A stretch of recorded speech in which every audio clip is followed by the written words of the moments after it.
All right, looks like we are live. My oh my, I had to go through all these hoops to get this live stream going. I don't know what YouTube is doing here. It's certainly different from the last time I tried it. So come on in, guys. One and all, we do have some breaking news, of course. We have at least 13 dead, reportedly, after twin suicide attacks at Kabul Air Force Base, or I'm sorry, at Kabul Airport, with multiple United States soldiers injured.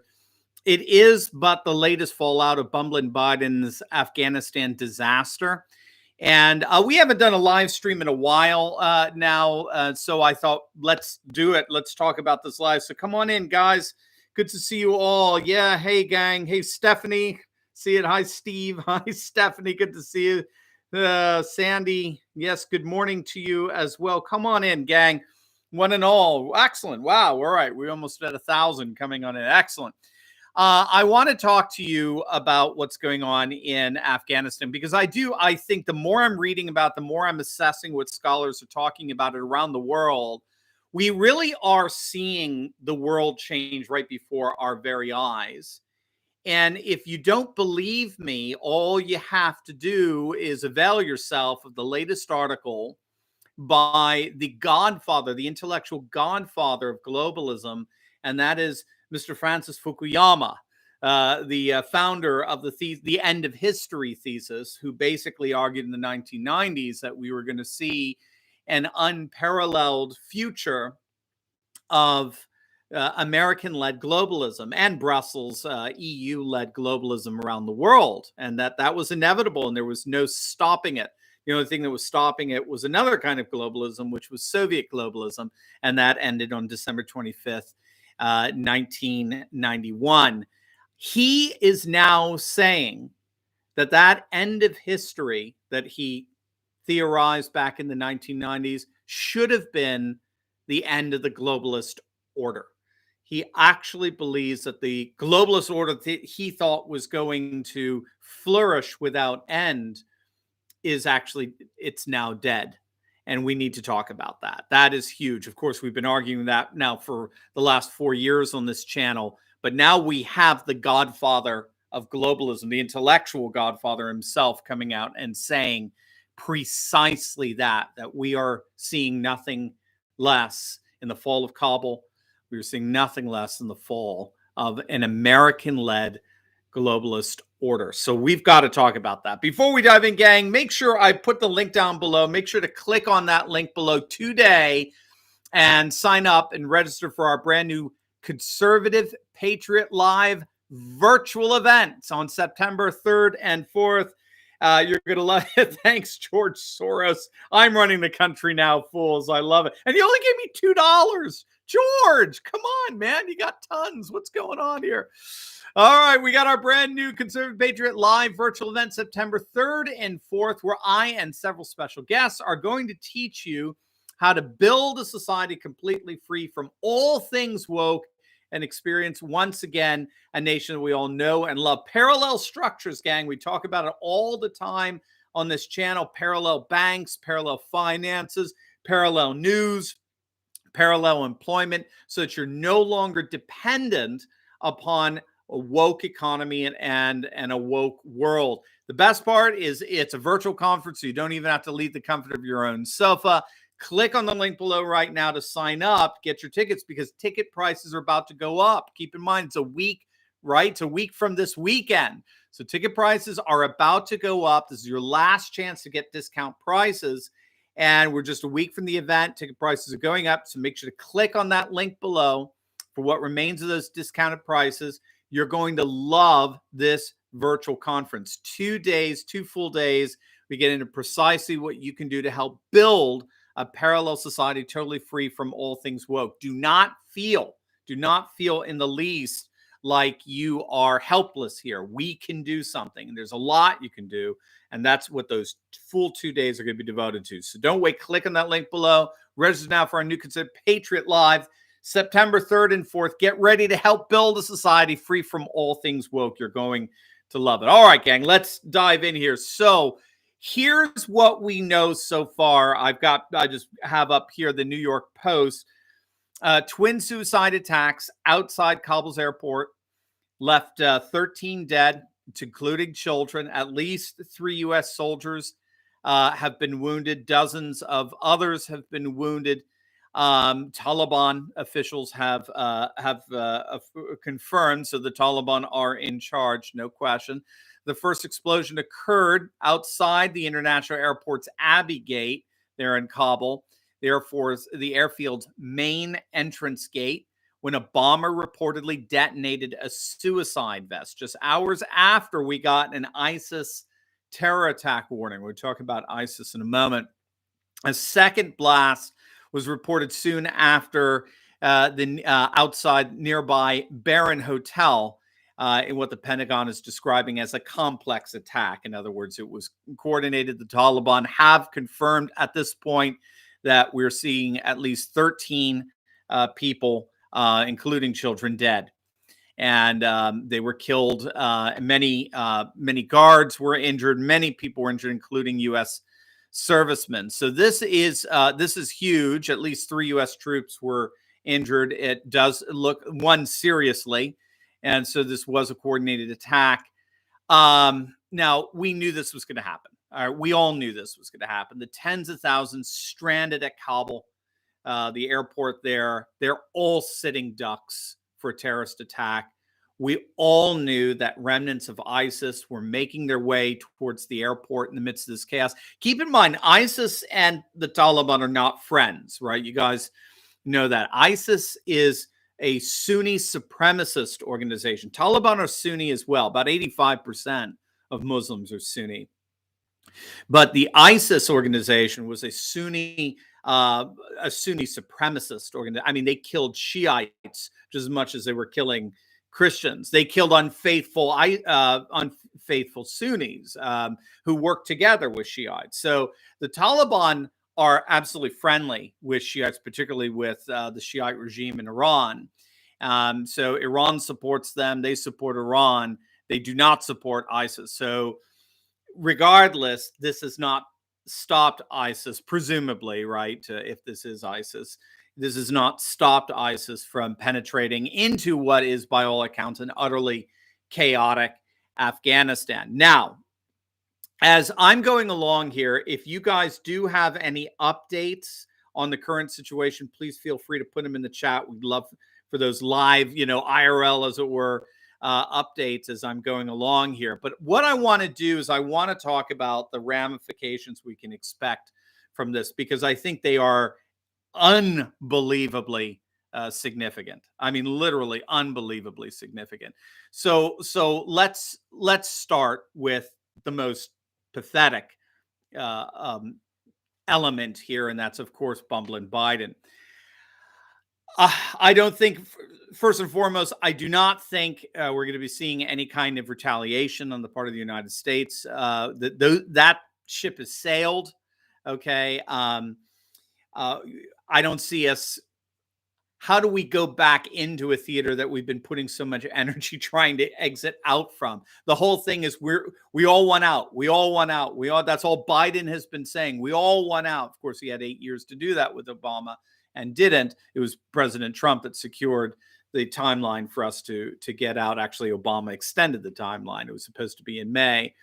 But at the very least, in the end, when all's said and done, when you go back to the whole Saigon, Vietnam issue, at least Nixon had brokered a dignified exit with the North Vietnamese.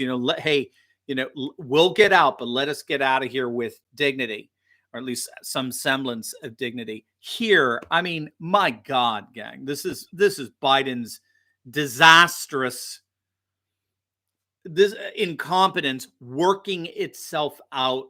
Even these are the ripple effects of that disastrous incompetence, and it's only going to get worse. So we can expect, when all's said and done, that Biden will continue to plunge in the polls. Okay, I think that is going to be the very first effect here. Again, Rick Scott, the senator from Florida, has already been openly invoking the need for the 25th Amendment. You have Lindsey Graham calling on him to be impeached. You got a CBS poll that came out that found that 51%, again, CBS, gang, this isn't, Breitbart, okay, CBS. John McAllister, yeah, really, George Soros, that's for sure. Yeah, keep in mind, Soros. He may love the chaos, but I don't think he's going to love the consequences of the chaos. We'll see. Maybe he's throwing his lot in with China. I don't know. But CBS poll found 51% of likely voters believe that Biden is not competent to be president. Rasmussen found that 60% do not believe that he's going to finish out his term. Okay, so you can expect to see those numbers grow even more. I mean, this guy, I think, is toast. Again, we'll see. But as more and more of these terrorist bombing, I mean, they're sitting ducks, gang. For heaven's sakes, they're sitting ducks. As more and more of these terrorist attacks are carried out, as more and more people die, as more and more people are stranded, as we hear more and more the screaming of the Afghan women who want to get out of the Taliban triumphed Afghanistan. I mean, Biden's any semblance of legitimacy that Biden did have is just going to evaporate. You can for sure 80 million plus voters thought Biden was the best choice. That's right, Rick. Yeah. Wink, wink, nudge, nudge. Right. Yeah. All right. So that's the first fallout. It's the one that we see immediately right in front of us.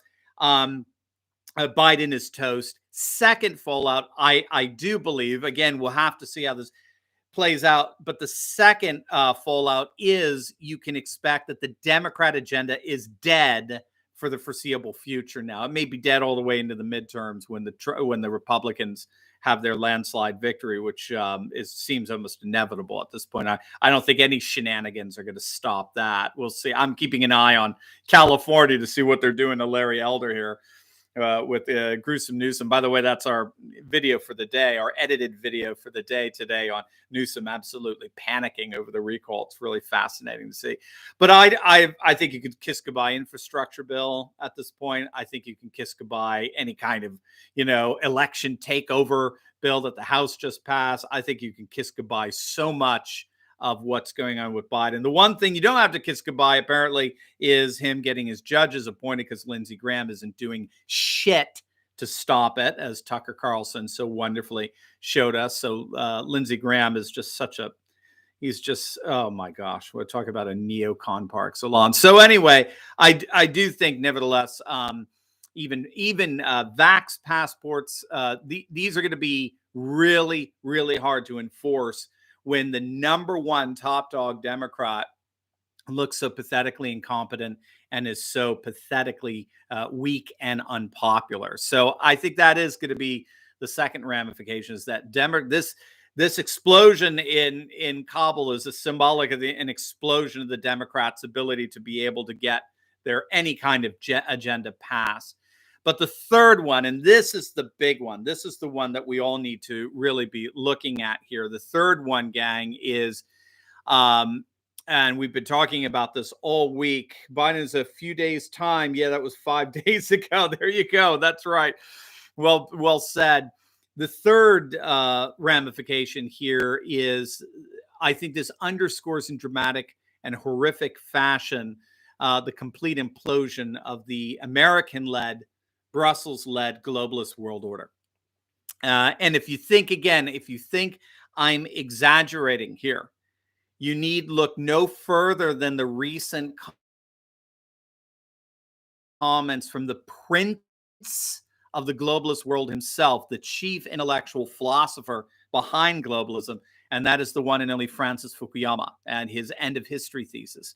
Now, if you don't know, Fukuyama, back in the early 1990s, basically argued that with the fall of the Soviet Union on Christmas Day, 1991, we had reached an era that he called the end of history. And by that, what he meant was, for centuries, the world's populations have been looking for the single best political system available. I fundamentally disagree with that assessment, by the way. I don't think people were actively looking for the best. I think they were enacting what was true to their culture, customs, and traditions. But regardless, he believed, we were all pragmatically looking for the single best political system available. We tried all these different options. And now, with the death of the Soviet Union, the world had finally arrived at a consensus. And that consensus was Western liberal globalism. According to Fukuyama, Western liberal globalism was indeed the single best political system imaginable and had thus become the standard bearer for a truly worldwide modern society, a one-size-fits-all political and economic system for all peoples, times, and places. Now, of course, there were detractors to all of this, most especially Sam Huntington of Harvard. Huntington, who wrote his work, The Clash of Civilizations thesis, which in many ways is basically, do I think Biden will be impeached? We will see. We will see. This will be fascinating. I mean, the Republicans are going to have to get control of the House, which they should in a matter of months, right, in 2022. And I hope they do impeach him if he hasn't already resigned. So I'm sorry, I missed that last one that went by so fast. I have to learn to slow these comments down. But regardless, yeah, I do think Biden is shot at this point. I mean, he's done politically, and I think the Democrat agenda is done politically. I mean, this Kabul catastrophe is going to be a Democrat disaster. Okay, I mean, just keep your eyes on that. The Republicans are absolutely unified right now. Even the neocons, like Liz Creepy Cheney, has come over to our side, however temporarily. Even the neocons are rubbing shoulders with the Trumpists at this point. I mean, it has united the right like very few things have, because we believe that this demonstrates Biden's incompetence absolutely for all the world to see, including, voters. And that's the important thing here. Now, Huntington originally believed that what happened with the breakup of the Soviet Union and the violent balkanization of Yugoslavia that followed, that was going to end up happening to the entire world. That was going to happen to globalism itself. That was what was going to happen to Francis Fukuyama's end of history, right? The breakup of the Soviet Union was indicative of a much larger breakup. It was the victim of a much more foundational crack up that was already happening. The breakup of the Soviet Union was indicative of a crack up of the entire modern political order that had been built up over the last century on the decaying foundations of modernity. And what these scholars like Sam Huntington recognized was two things. One, that the Western liberal globalist order was built on this philosophical foundation modernity, and two, that the philosophical foundation modernity had collapsed in the hearts and minds of the vast majority of Western populations. Modernity was just basically a movement in the 18th century that argued that there really was a one-size-fits-all philosophical system that everybody could agree to, which was scientific rationalism, which we're seeing the likes of people like Sam Harris today. We heard it with Christopher Hitchens and Richard Dawkins, and these are bona fide modernists who believe that scientific rationalism is the only way of defining reality. It's the exhaustive way, and everything else, every other cultural means of knowing, in the world of what we call epistemology, everything falls short. And then from that philosophical foundation, you build a one-size-fits-all political, economic, and lifestyle values system for all people, times, and places. Well, guess who this week believes that globalist world order has indeed collapsed as the result of Kabul? Would you guess the one and only Francis Fukuyama? Now, again, if you've been with me for a while, gang, I know a lot of you have. I really appreciate that. I mean, from the bottom of my heart, I get really touched by that. But I know a lot of you have been with me from the beginning. We started this channel on November 1st, 2016. Okay, so just 8 days before, technically 7 days before Trump was elected in that political earthquake of an election, and just a few months out from Brexit before, on June 23rd of 2016. We have been arguing from that day forward that the globalist world was cracking up. That my book back there, President Trump and our coming post post-secular age. We're calling it post-secularism back then because that's what the literature calls post-globalism. It doesn't call it so much post-globalism. It tends to use the term post-secularism to bring in the modernism project. They're the philosophical modernism that actually believed that religion was eventually going to recede as a global force the more educated and the more technological societies became. That thesis is dead. I mean, it's dead in not everywhere, obviously, but it's. I think this week it got a lot more proposed, or that thesis ended up getting a lot more opponents after the fall. I mean, I read on Twitter one fellow going, those post-secular theorists are starting to sound pretty prescient as of this week. And we've been arguing for 4 years that globalism was dead. It just didn't know it. It was falling apart. In other words, its modernist foundations were dead. And so therefore, it was just a matter of time before the edifice, before the building began to crumble as well. And this week, the intellectual godfather of American-led globalism, Francis Fukuyama, has admitted precisely that. So it's over at this point. He published a head-turning piece just the other day, a couple later, the 18th, I think, August 18th, for The Economist, the British magazine. And there he admitted, unfortunately, it's behind a paywall you have to get to, but you can look it up. I mean, you'll see some articles on it. He basically admitted that what he thought was the end of history was actually the end of the American-led, Brussels-led globalist world order. I mean, you got to let that hit you.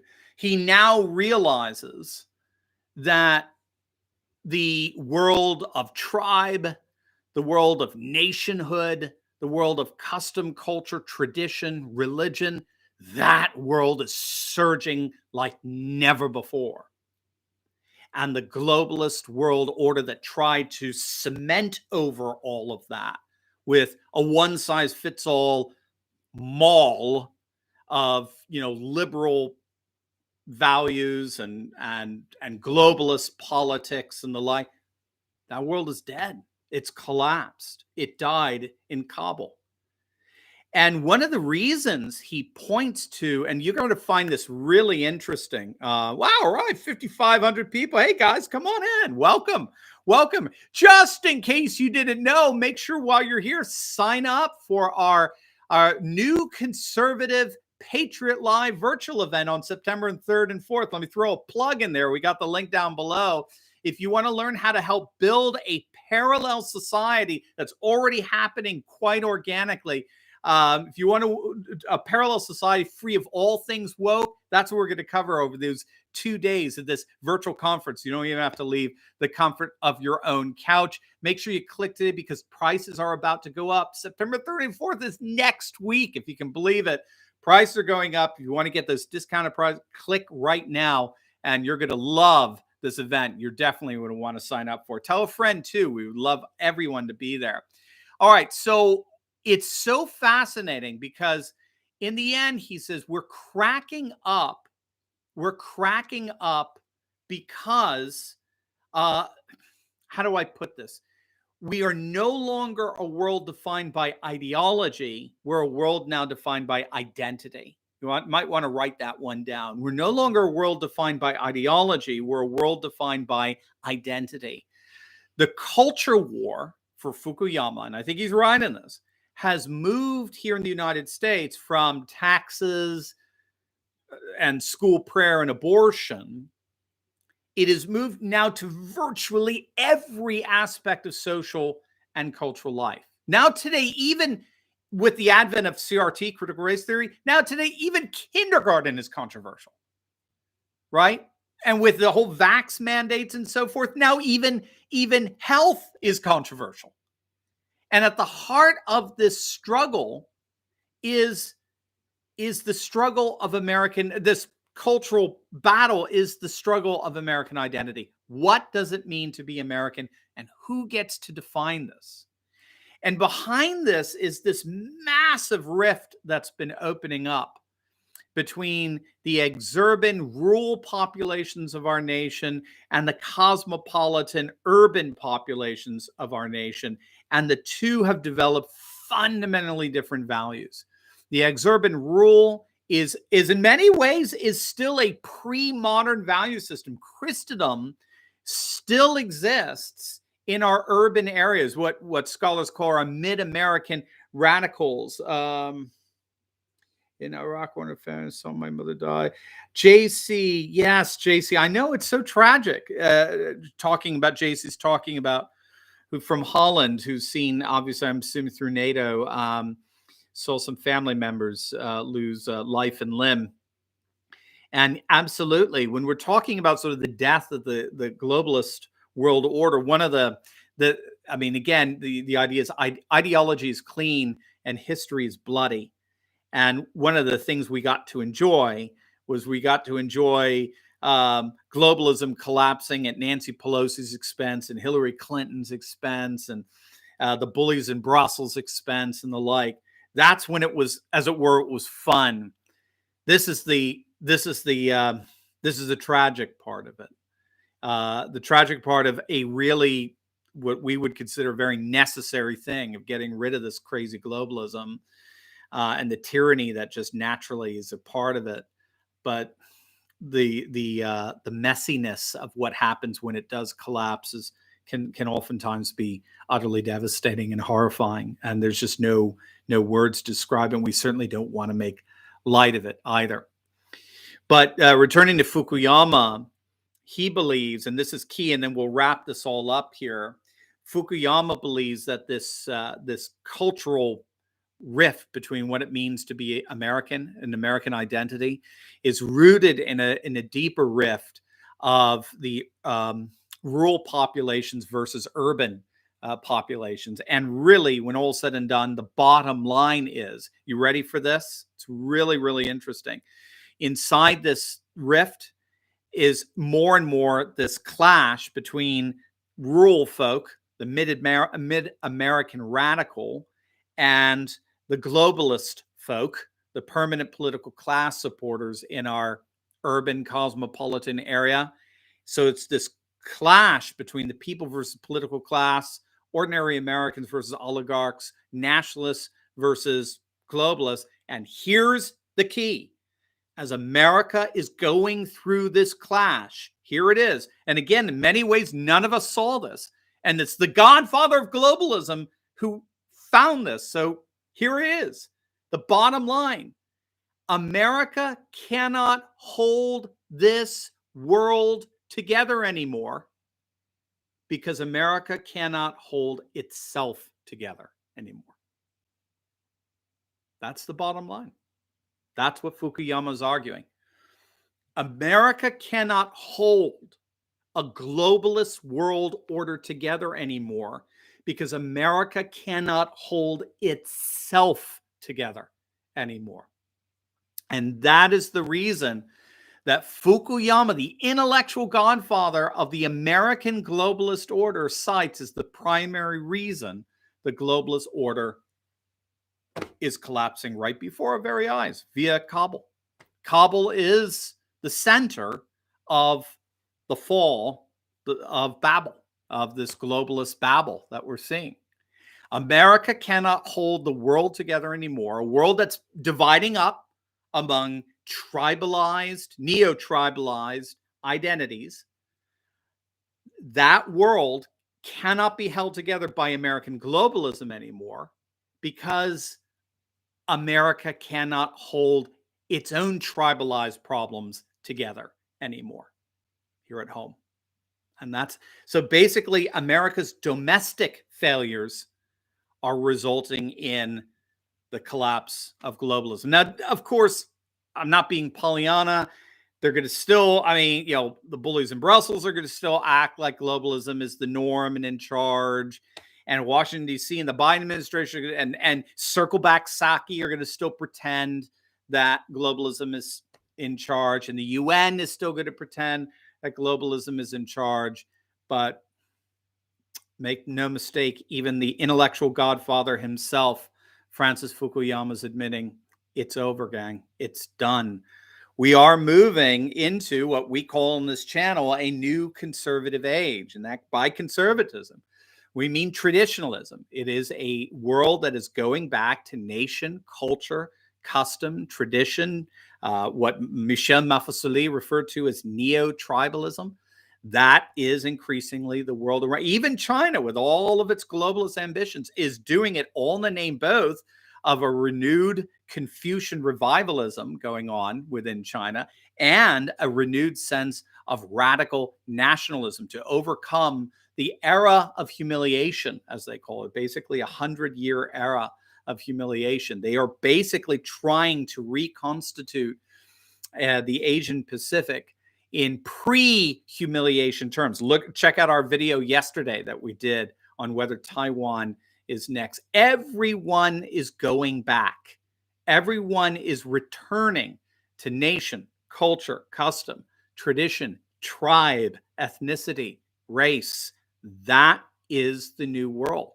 And globalist liberalism is finding it has absolutely no place in that world. And so what does that mean? Well, obviously, with all the vax mandates and all the crazy totalitarianism that continues to go on that we're wrestling with,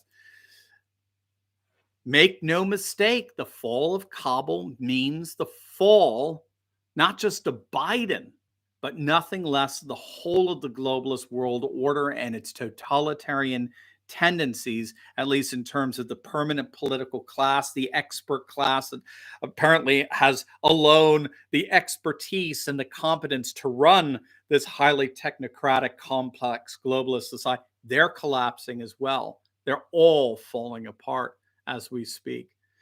So, gang, it is stunning. It is absolutely stunning.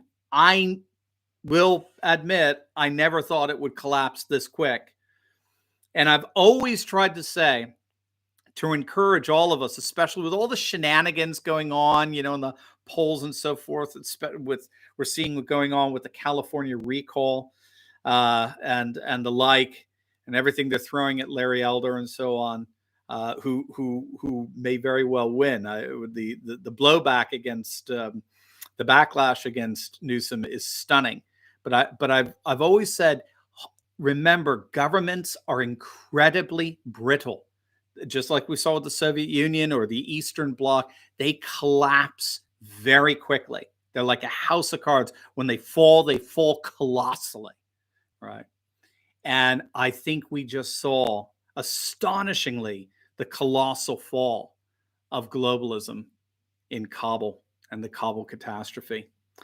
So while I certainly in no way, shape, or form want to make light of what happened at the airport today, I think it is just symbolic and indicative of what is happening to the globalist world order as a whole. And it is astonishing that the godfather, the intellectual godfather of left-wing globalism himself, Francis Fukuyama, has, as of this week, admitted precisely that. The globalist world order is done. Now, as you can see, we have all new sets of problems in a conservative world, a world of custom and tradition and tribe and nation, the world that Pat Buchanan has been telling us is inevitable. It cannot be stopped. It is globalism is collapsing and nationalism, populism, and traditionalism are rising. There's no way around it. And we're going to see, though, that we're going to have our own problems in that world. But we're also seeing that increasingly, one of the problems that we are not going to have is that of leftist, liberal, secular globalists. They are dying. They're fading away. Their time is done. And my, did they have a colossal fall. All right, gang, that's about it for me. Make sure to check out our next video. It is going to be on Gavin Newsom and him panicking and the mainstream media panicking. But I don't think we'll see what shenanigans they can play out. But I think it's too little, too late. I think the world has basically done with the permanent political class. We'll have to see. We'll keep an eye on it. But check out the argument I made. I think you'll like it. And of course, before you leave, make sure to click on that link below, sign up, and register for our brand new Conservative Patriot Live virtual event, September 3rd and 4th, where I and several other guests are going to teach you how to build a parallel society, a society free from all things woke, and experience once again the nation that we know and love. You're going to absolutely love it. So make sure to click on the link below right now, because ticket prices are going up. It's next week, September 3rd and 4th. Ticket prices are going up in a matter of days, hours. So just get it now. Get your discount prices. And you're going to absolutely love this virtual conference. We get into precisely what you could do right now to help build a parallel society totally free from all things woke. So don't wait. Click on the link below right now. Register for our new Conservative Patriot Live virtual event. Don't even have to leave the comfort of your own couch, September 3rd and 4th, and get ready to help build a society free from all things woke. Guys, I love you. God bless. I'll see you in the next video.